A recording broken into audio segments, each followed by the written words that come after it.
Jim Sparks. We're delighted to be talking with you today. I'm Bill Ryan. I'm half of the team with Kerry Cassidy that's Project Camelot. And one of the things that we do is we present different jigsaw puzzle pieces of what is a very large picture that a lot of people out there watching this video now will be as interested in putting together as you are and we are. Okay. Now, we're talking to you today because from what we understand, you have one or two possibly significant pieces to present to people so that they can fit it into the puzzle if they can, and so that we can fit it into the puzzle if we can. We're speaking to you because you are what has been described in the UFO community as a fully conscious, multiple abductee. That's the shortest sentence I can fit all that in. Good way to put it. Could you put your own description onto that? What do you feel your contribution to this puzzle is? In brief, interaction has been going on for approximately 19 years. The first 6 years were ambiguous, no frame of reference, couldn't understand. I would say that would be akin to what most abductees go through, except, again, it was 95 to 98% total conscious recall that I come with. At a guess, how many abductions have you experienced? Hundreds. Hundreds? Hundreds. Many hundreds. That's a lot. Many hundreds. Would you say, once again, in your experience, that this is likely to have been exceptional, or are many abductees also have experienced hundreds of abductions, but they don't remember any of them? Is this possible? Part of the latter is there's a lot of truth based in that, because I've seen mass abductions with hundreds of people, and in those mass abductions, these people, the memory's taken away towards the end. Primarily in the mass abductions that I've seen, they're primarily involved what are commonly referred to as grays.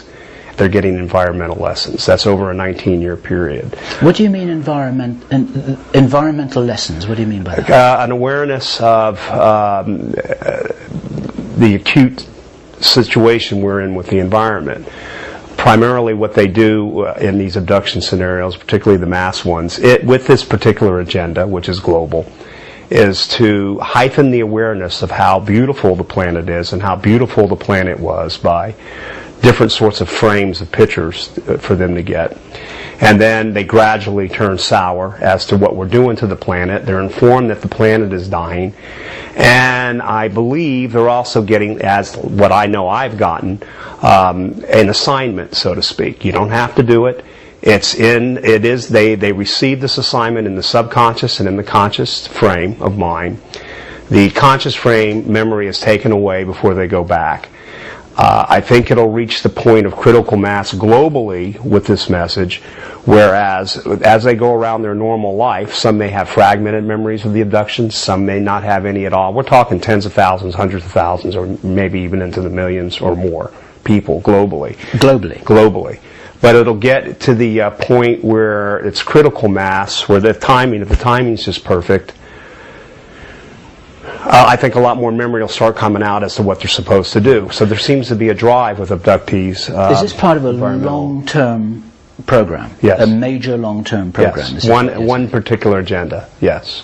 And the agenda, this is just my clarification of what you're saying. The agenda is an educational one, except that they have a particular style of teaching that may not be like the kind of thing we'd want to put our own kids through. It's no doubt teaching, but it's not a teaching lesson. It's actually to take action.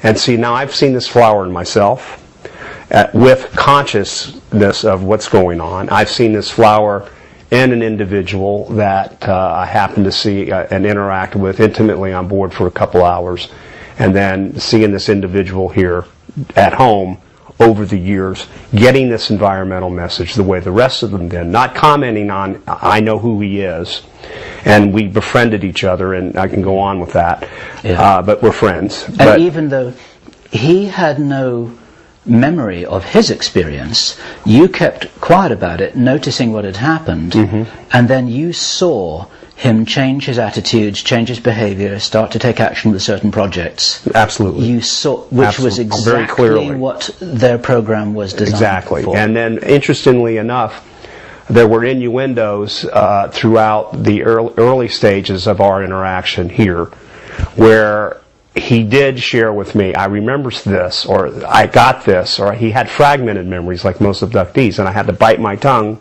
knowing who the person was. Well, now he knows who I am, and it's fully bloomed. And that is a major agenda. Now, for me personally, as most abductees, but it was a 6-year period of living hell because I didn't have a frame of reference. I didn't understand what was going on. They didn't make anything clear. So I don't want to say I was trained. I haven't found the proper word for it.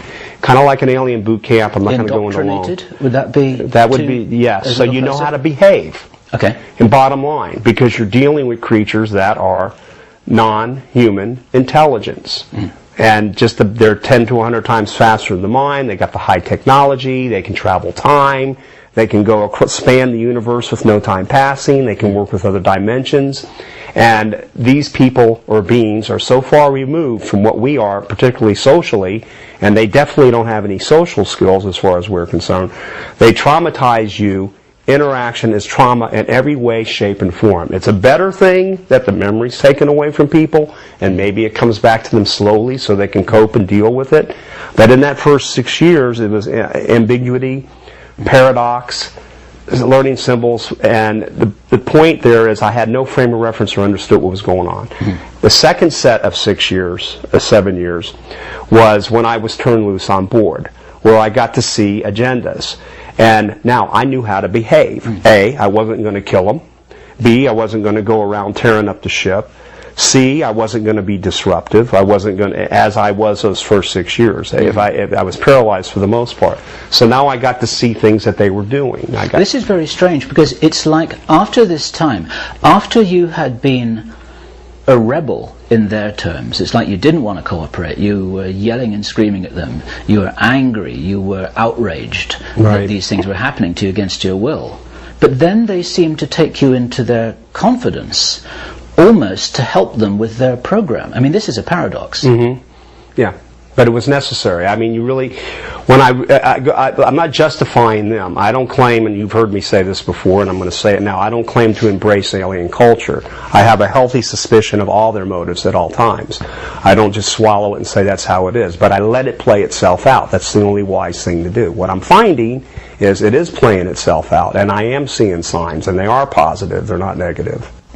Would it be fair then to describe this as it's a kind of positive brainwashing? That's my take on what you seem to be having. And once again, that's a paradox as well, because one doesn't really associate the term brainwashing as being anything positive at all. Of course. But there is something about this being against people's free will. Right. The intention seems to be positive, because the idea is to shock or push people into taking more responsibility for our planet and our environment than we have been doing.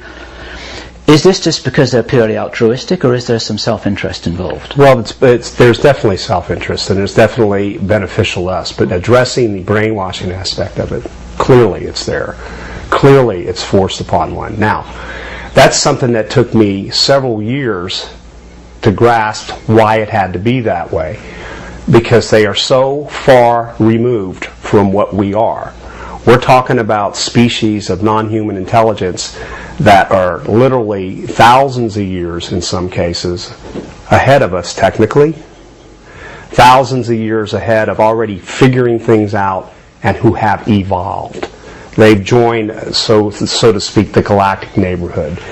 They've conquered things like death. Some of them have. Their lifespans are phenomenal. And I think it's also transformed physically as that wears out to another body form. That's what we've heard. They have many thousands and thousands and thousands and thousands and thousands of years of experience in a data bank, in their minds. It's cohesive, it's practical, it works as a group. And when you have something like that has something in mind, you're killing your planet, and it sees a problem with time. Is it our planet, or is it their planet?